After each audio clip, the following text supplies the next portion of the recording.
On est Parashat Kedoshim. Il y a une mitzvah Parashat Kedoshim. Beyomo titen secharo. Ouais, la Torah nous dit que si quelqu'un il a embauché un employé, il est obligé de lui payer le jour même. En réalité, à travers la Torah, il y a 5 à 5 reprises, la Torah nous donne des lavim. Lavim, c'est-à-dire des interdits. On n'a pas le droit de... Et mitzvah assez de payer à temps. Chez nous, c'est écrit l'ota ashok adreacha. Tu ne vas pas au chèque, au fait, c'est une sorte de vol, c'est quand tu ne donnes pas ce que tu lui dois. Donc on parle aussi de quelqu'un a travaillé chez moi, je lui dois de l'argent, ne pas lui payer, on transgresse cet interdit de l'ota ashok. Alors c'est vrai que cet interdit, il est s'il ne paye pas du tout. C'est à part le fait que c'est un voleur, c'est aussi le tixol, mais il y a un lave spécial pour celui qui ne paye pas du tout. Mais en plus de ça, c'est écrit l'otaline peulat sachirit echad boker, tu ne resteras pas chez toi son salaire jusqu'au matin. On parle de quelqu'un qui a travaillé jusqu'à la fin de la journée. Il a terminé son travail donc après la tombée de la nuit. On n'a pas le droit de ne pas le payer au fait jusqu'au matin. Et Rachid ramène qu'en réalité, il y a donc chez nous, il y a l'ota ashok, l'otixol, velotaline. Tu ne conserveras pas son argent. Au chèque, au fait, c'est escroquer. Ouais. C'est-à-dire en hébreu. C'est-à-dire parce que voler, c'est quand tu rentres, tu fais rentrer la main dans ta poche, dans la poche de ton ami. L'escroquerie dans la Torah, c'est j'ai eu de l'argent, j'ai réussi, il me l'a donné. Hein. Il a cru qu'il investissait chez moi. Donc je n'ai pas pris l'argent, c'est lui qui me l'a donné. Et l'otaline, c'est qu'on n'a pas le droit de s'amuser. Mais dans Devarim, il y a encore l'ota ashok sachir ani ve'evion, et il y a biyomo titen secharo, velo tavon alav hashemesh ki anihu. Donc, il y a encore deux interdits qui sont l'ota ashok, c'est la même chose, elle se répète au fait de quelqu'un qui ne paye pas, et l'obligation biyomo titen secharo, tu le payeras le jour même. Et la Gemara a dit, avant le coucher du soleil, la Gemara a dit, il s'agit de quelqu'un qui a terminé de travailler au début de journée jusqu'au soir. Si quelqu'un a travaillé chez moi, il a terminé son travail 1 heure avant la tombée de la nuit, ça doit être à la sortie des étoiles, je pense. Ouais. Je suis obligé de lui payer le jour même. Évidemment, si le contrat il est en fin de mois, alors le mois, ce sera, on a dit, c'est la ona, c'est-à-dire un jour ou une nuit après le terme du contrat. Évidemment, selon les conditions qu'on fait à chaque fois. Le 5, aujourd'hui, c'est pas un problème. Mais par exemple, si je lui dis le 5 et je paye le 6, il y a un lave et il a annulé le AC. Alors, c'est vrai que certains laves, par exemple, c'est-à-dire, il y a qui disent que celui qui ne paye pas, si c'est quelqu'un qui a terminé son travail la journée, il y a seulement un lave à transgresser.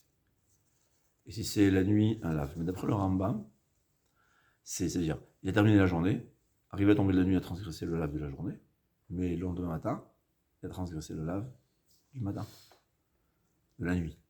Donc, et c'est très possible que c'est constamment. Je ne sais pas.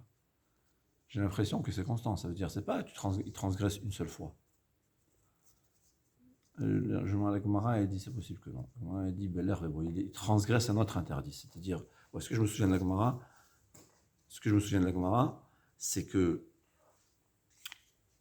il transgresse l'interdit une fois, et ensuite, il transgresse l'interdit qui est ramené dans Shlomo Ameler, dans Michelet. C'est un passage qui dit, quelqu'un à qui tu t'es engagé de le payer, il ne faut pas le laisser attendre. Non, celui qui ne paye pas, il transgresse 2 interdits encore plus. Bon, mais disons, quelqu'un qui veut payer, il a l'intention de payer, s'il ne paye pas à temps, il a transgressé de la vie moins, ce Marlokat Rishonim, et il a annulé le AC. Mais si en plus il ne le paye pas, il a encore 3 lavim. C'est pire que voler. Très intéressant. Rafetz Chaim dans sa Akdama, dans son introduction, il a écrit un livre avec sa halachot-là, il ramène le Zohar Kadosh, que celui... Alors, je m'excuse. La halakha, elle est évidemment dans le cas où il a l'argent. Ouais.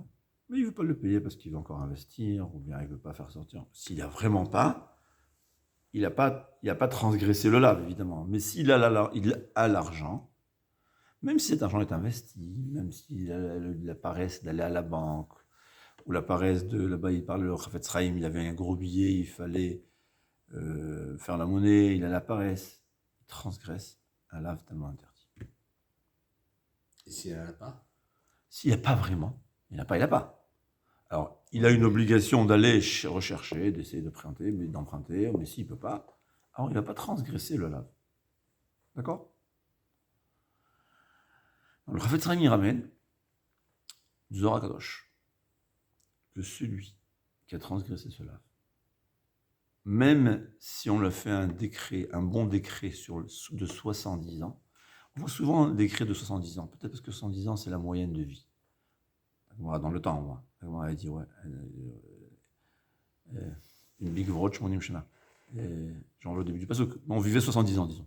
C'est-à-dire, même si on a décidé, par exemple, qu'il aura une belle vie, ouais, il va être riche, il sera en bonne santé, il aura une belle maison, ou un bon travail. S'il a transgressé cet interdit, il avait les possibilités de payer, il n'a pas payé, on va lui annuler le bon décret. Et l'inverse, nous dit le Zohar HaKadosh. Alors je pense qu'on s'agit toujours, quand on a fait un effort, c'est toujours comme ça. Ouais.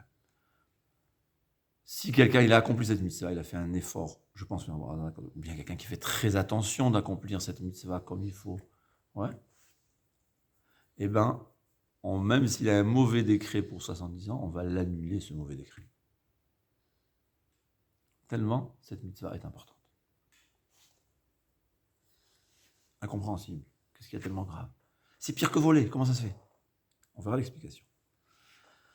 Alors, la Gemara, elle dit, la Torah, elle nous dit, et là, vous nosez nefsho. Alors, on parle, ça a deux sens. C'est-à-dire, il a travaillé, il attend ce salaire, c'est sa vie, au fait. Ouais. Et la Gemara, elle dit encore mieux que Vela nosez nefsho, c'est encore un autre sens. Il a risqué sa vie pour toi. Ouais, c'est un employé, il a grimpé sur le maçon, là. Il était en haut. Et les systèmes de sécurité, ça n'existait pas dans le temps, et même si ça existe, ça peut être dangereux. Donc, il a risqué sa vie pour toi. Et toi, en fin de compte, tu ne le payes pas. Il faut comprendre une chose. Ouais. C'est très grave. On n'a pas décidé du prix. Combien? On verra. Hein? Arrivé à la fin du mois, on voit avec les coups de poing, comme on dit chez nous. Hein? Je ne sais pas ce qu'on a à l'ara. Il faut demander à un rave. Qu'est-ce qu'il doit décider d'après le tarif normal? C'est pas simple. Si Chazvé Shalom, d'après le Shulchan Aruch, l'employeur lui a manqué d'1 centime, alors 1 centime, c'est pas une prouta. De 2 centimes, ouais, c'est une prouta. Il a transgressé 5 lavim, il a annulé un assez. Alors dans ce cas-là, il faudra aller chez un dayan, les deux, un bédine de 3 qui vont décider qu'est-ce qu'il faut lui payer. Mais tant que la personne n'a pas été mochel belev shalem, ouais, si l'employé continue parce qu'il n'a pas d'autre travail, mais dans son cœur, il se dit, il m'a roulé. Alors si chazve shalom, cet employé a raison, c'est pas si simple que ça. C'est pour cela que dit le Chafetz Chaim, toujours être clair avant le contrat. Sois clair. Alors des fois, l'employeur ne veut pas être clair, parce qu'il sait que s'il va être clair, qu'est-ce qui va se passer? Hein? Il va être obligé de payer. Non, il va avoir les conditions. Une fois qu'il est... Mais il ne faut pas avoir peur. Quand on suit le Shulchan Aruch, on ne perd rien, il faut se souvenir. Quand quelqu'un il dit Shema Israël, Hashem Elokeinu, Hashem Echad, nous dit le Ramchal. Hashem est unique, la force n'a aucun pouvoir. Tu suis le chemin d'Hachem, impossible de perdre quoi que ce soit. On ne suit pas le chemin d'Hachem, impossible de gagner quoi que ce soit. C'est ça ce qu'on disait, ça, Hachem Echad. Hachem Echad, Hachem il est un, et quoi? Il est un, bon, il est un.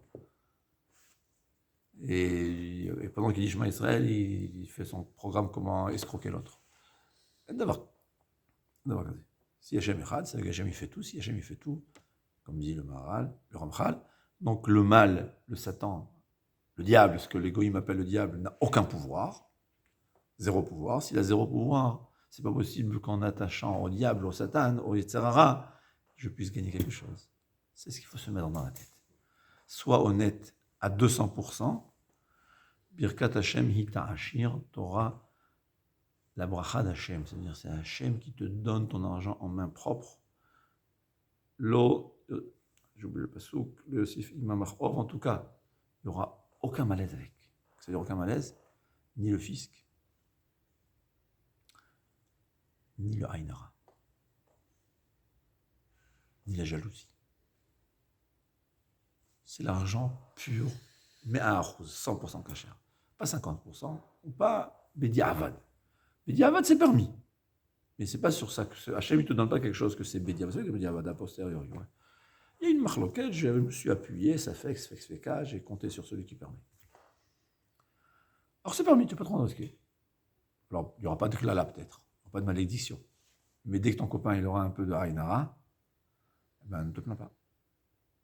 Mais si ton argent il est 100%, rappelle-toi, Birkat Hashem Hita Ashir, Lo Yosif,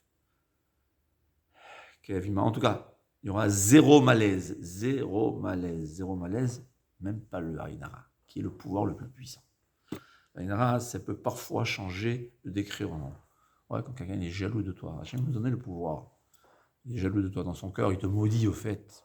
Ça a un effet, fais attention.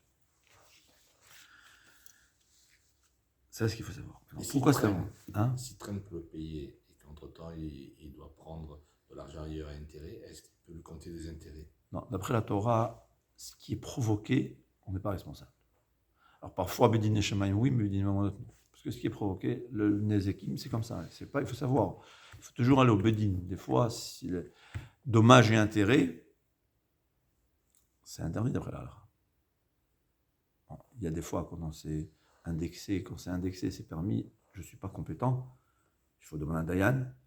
Mais la grande majorité de ce que les tribunaux non Torah obligent, c'est du vol. Alors, si je l'ai attaqué en justice juive et il n'a pas voulu aller venir chez un brave, chez un Dayan, alors j'ai le droit, le Beddin, il faut que le Beddin permette. C'est très, très important à savoir. C'est-à-dire, je vais aller au Beddin, je vais l'attaquer, viens chez moi, je l'invite au Beddin rabbinique. Lui, il n'a pas voulu venir. Alors, je ne vais pas me permettre de faire ce que je veux. Je vais demander permission au Beddin. Le Beddin va me dire, ils vont me signer, tu as le droit de l'attaquer en justice civile. Parce qu'il ne veut pas suivre la halakha. Et là, une fois qu'il est rentré dans le pétrin, c'est son problème. Ouais. Il faudra peut-être, je ne sais pas, je ne suis pas compétent, mais là, c'est vraiment son problème. C'est lui. On ne peut pas se plaindre quand on met la main dans le feu que la main se brûle. C'est comme ça. D'accord ? Mais normalement, c'est totalement interdit d'aller et on ne perd jamais dans l'affaire. J'ai entendu l'histoire, je ne sais pas si elle est vraie, de quelqu'un qui devait, que d'après la justice française, il gagnait. Son rav lui a dit, vérifie si c'est un juif, tu dois l'obédir. Si c'était vrai que c'était un juif, il est parti comme ça, m'a raconté l'histoire, je ne sais pas si elle est vraie. Pourquoi je ne sais pas si elle est vraie, c'est la punition d'un menteur, c'est qu'on ne le croit même quand il dit quelque chose de vrai. Voilà, c'est quelqu'un qui baratine un peu trop. Alors c'est une très belle histoire, mais d'accord. En tout cas, comme ça, il m'a dit, ils sont même partis, c'était chez Rav Mashash. Je crois que c'est Rav Dambi Mashash qui était dans le Zatzal. Et en réalité, lui, d'après la Torah, tu perds. Il a dit, il avait tout perdu. Il s'est retrouvé avec zéro. Il m'a dit, mais je connais son compte en compte, il s'est retrouvé à zéro. Mais avec un sourire, je suis content, j'ai accompli la Torah. Aucun problème. On va aller tous au restaurant. On va fêter l'accomplissement de la mitzvah de l'Otigzol. Ne vole pas. Mais le semaine même, Jamaïm a un contrat de 200 millions d'euros. Donc, il a vidé son compte. Il s'est retrouvé avec zéro. Avant qu'il paye encore les avocats. Mais Hachem, il paye. Hachem, il rembourse. Il faut avoir confiance en Hachem, non ? Quand tu investis. Quand tu investis à la bourse ou chez Madoff, tu as confiance en lui, ouais. Alors, on peut avoir confiance en Hachem, non ? Je pense. Je ne crois pas que Hachem, dans sa vie, il a... Enfin, on peut pas. Sans parler d'une vie d'Hachem. Ouais. Hachem ne lui ment pas. Faut savoir. Donc, c'est ça. Il ramène que le Raphaël Vital très intéressant. Raphaël Vital, il dit que le Harizal, quand il avait employé, donc il n'avait pas toujours l'argent. Il ne faut pas croire, les grands tzadikim, c'est pas toujours qu'ils ont de l'argent. Hein. Il devait se débrouiller l'argent. Et ben, il faisait mincha après la shkia. Et en rapidité, ça veut dire qu'il avait devant lui faire mincha avant la shkia, avec les kavanot Harizal, c'est les pensants du Harizal que tout le monde font. Mais quand il avait un problème, il devait payer un employé, il faisait tout pour aller chercher l'argent, même si le prix était de rater la prière Betsibour, de rater la prière au bon moment, au moment de Bedi Avad, et même s'il devait faire rapidement la tfila, la lecture rapide, au lieu de faire les kavanot. Pourquoi il a dit une mitzvah pareille? Comment je peux prier à Hachem si je n'ai pas encore accompli cette mitzvah? C'est très intéressant. On voit que le Chafetz Chaim, il voulait accomplir la mitzvah. Parce que le Chafetz Chaim, il dit intéressant, qu'il dit, si je paye d'avance, je n'ai pas accompli la mitzvah. Il y a une mitzvah de Biomou, il faut payer. Il a dit pourquoi? Parce qu'avant qu'il travaille, je ne lui dois rien. Quand est-ce que je suis redevable de payer? C'est seulement qu'il a terminé son travail. Donc je n'ai pas accompli. Alors pour accomplir la mitzvah, il ne voulait pas payer avant, il préparait l'argent. Une fois qu'il a terminé son travail, il allait et il lui payait pour accomplir cette mitzvah tellement importante. On voit l'importance. Le Harizal, au Zohar HaKadosh ne dit pas pour beaucoup de mitzvot que celui qui accomplit cette mitzvah, il va annuler un mauvais décret de 70 ans. C'est pas écrit partout, hein. C'est pas toutes les mitzvot. C'est ça l'importance de la mitzvah. C'est connu, Rav Eliashiv, une fois, sa femme, elle avait commandé lui, sa femme faisait tout. Elle avait commandé une armoire, je sais pas quoi, c'est en fin de journée. Quoi, tu n'as pas encore payé? Cours vite, avant la shkia, il faut vite courir. Voilà. C'est vite, c'est une mitzvah. Et avoir mitzvot tzechot kavana, ouais. Pensez à la mitzvah, j'accomplis la mitzvah, la volonté d'Hachem. Pourquoi c'est tellement important? Même en non-juif, là, c'est pareil. Il faut savoir une chose. Toutes les mitzvot, elles sont entre frères. Mais avec un goy, il faut comprendre l'esprit de la mitzvah. Alors, c'est peut-être pas aussi grave. Il ne faut pas transgresser 5. Bon, voler d'un goy, ça sort. Mais voler s'applique même à un goy. Peut-être que payer à son moment, je ne sais pas. Mais même si cette halakha ne s'applique pas à un goy, c'est-à-dire la gravité de la halakha, mais c'est évident que c'est la volonté d'Hachem. C'est la volonté d'Hachem. C'est toujours l'exemple que le Chovot HaLevavot ramène d'un rave qui était avec ses élèves. Ouais. Les élèves ont dit devant une charogne, ses élèves ils ont dit quelle mauvaise odeur, et il leur dit quelle belle dent. Il y a un Issour Lachon Hara sur une charogne. Hein? Il y a un Issour Lachon Hara? Non. Mais apprends à parler. Voilà. C'est écrit. Que même, le Chafetz Chaim dit, même là où la halacha permet la shonara, mais il faut éviter. Pourquoi? Vehalachta bidrachav, suis les chemins d'Hachem. Hachem, il n'aime pas parler du mal. Quelqu'un de bien n'aime pas parler du mal, n'aime pas entendre le mal. Là, tu vois aussi, ni il aime parler le mal, ni il aime entendre le mal. Ça y est. Pas besoin de chercher trop loin. D'accord?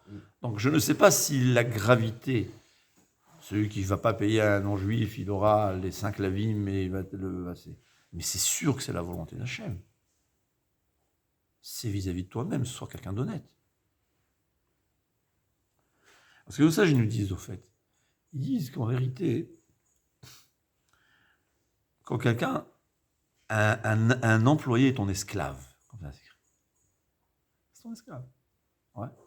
Donc je sais ça. Parce que moi, elle dit, tu sais que d'après la halakha, un employé peut changer d'avis à tout moment. Par contre, si c'est engagé à la tâche, quand c'est d'engager la tâche, c'est un peu différent. Mais parce qu'il doit accomplir ça. Mais un employé qui est payé par jour, il peut à tout moment résilier. Ouais, je ne veux plus travailler. Le CDI, d'après la Torah, n'existe pas. En tout cas, dans le sens... Ah non, mais dans le CDI, l'employé il a le droit. Ah, je me trompe. Il peut démissionner aussi. Ah, il peut démissionner, d'accord. Ouais. En ce cas, je sens. Il peut démissionner tout. Pourquoi? Avadaihem velo avadim la avadim. On est les esclaves de Dieu, pas les esclaves de ses esclaves. Quand je suis un employé chez toi, je suis ton esclave. Alors, à tout moment, je peux changer d'avis et redevenir l'esclave d'Hachem. Donc on voit qu'au fait, quand je travaille chez toi, c'est de l'esclavage. Donc tu as rendu ton ami esclave et tu ne le payes pas à la fin. Il s'avère qu'en réalité, si tu ne l'as pas payé, si on ne l'a pas payé, c'est de l'esclavage. Tu as utilisé un esclave sans payer. C'est ça la gravité des choses. L'autre des beaux farer. Ouais. Il dit comme ça.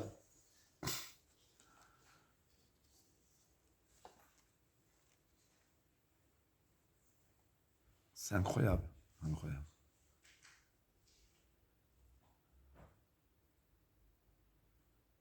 Il dit, au fait, quand tu voles, c'est comme ça, le panier à faute, voilà. Il dit, quand tu ne payes pas à quelqu'un, c'est pas que tu as volé son argent, tu l'as volé à lui. Tu as volé sa personne. Ouais. Tu prends quelqu'un, tu le kidnappes et tu le forces à travailler. Qu'est-ce qu'on a fait? Qu'est-ce qu'il a fait à la personne? Il a volé une personne, c'est pas volé de l'argent. C'est pas qu'il a volé l'argent qu'il aurait dû lui payer. La même chose, quand tu prends un employé et tu ne le payes pas, il s'est avéré que tu as volé la personne. Pas voler son argent. C'est ça, tu ne escroqueras pas ton ami, pas l'argent de ton ami. C'est ça la gravité. Là, il ramène Rabbeinu Yonah. Rabbeinu Yonah, il dit comme ça. Il y a une halakha. Vos frères juifs, ne le faites pas travailler, mais farer. C'est quoi farer? Comme les esclaves. Hein? Comme les esclaves. Ouais. D'ailleurs, ce que le Rambam dit. C'est vrai que d'après la halakha, un esclave, un juif, on a le droit de faire ce qu'on veut. Mais un juif, il a de la pitié. Et même son esclave, il va se conduire avec lui gentiment. Mais en tout cas, si un employé juif, alors on dit, c'est le passage de la Torah, ton frère juif, c'est ton frère. On a plus d'obligation envers son frère qu'un qui n'est pas son frère. L'autre dire des beaux farer, ne fait pas travailler difficilement, durement, je ne sais pas quoi. Il doit y avoir un mot plus exact, mais je ne sais pas. Et le Rabbeinu Yonah qui dit, un homme ne doit pas forcer ses amis à travailler pour eux, à les faire travailler, à les faire subir un travail. Voilà, c'est ça le mot. Ouais. Et s'ils ont peur de lui, ou bien ils sont gênés par lui, il ne doit pas leur demander de faire quoi que ce soit, même un petit travail, seulement si c'est pour leur bien, même pas de réchauffer de l'eau, ou aller envoyer, s'ils ne le font pas de bon gré, de bonne volonté. À ce moment-là. Tu es un employé, c'est quelqu'un qui est soumis à toi. Alors un employé, c'est différent parce qu'il est payé. Mais on parle de quelqu'un qui est soumis à toi. Ouais. Tu le fais travailler. Tu ne voles pas son argent. Tu voles sa personne. D'ailleurs, c'est écrit. Le tir des beaux farer, c'est très important de savoir. Les gens, ils ne sont pas comprendre. Il faut comprendre ça. Rambam, il dit que c'est quoi le tir des beaux farer? Il a dit, on n'a pas le droit de dire à quelqu'un, travaille jusqu'à ce que j'arrive. Quand tu ne limites pas dans le temps, et la personne est tout le temps en train d'attendre, peut-être maintenant, vous savez comment c'est. Hein? C'est plus facile d'attendre 2 heures, quand tu sais que ça prend 2 heures, que d'attendre, j'arrive, même si ça a mis une demi-heure. Ouais. Comme je dis toujours, on préfère voyager une demi-heure que d'attendre dans un embouteillage un quart d'heure. C'est vrai ou pas? Non? Il n'y a pas que moi qui est comme ça. Eh bien, c'est le Rambam qui nous dit, faire très attention. Tu dis à quelqu'un, attends-moi. Jusqu'à quand? Non, tu lui dis.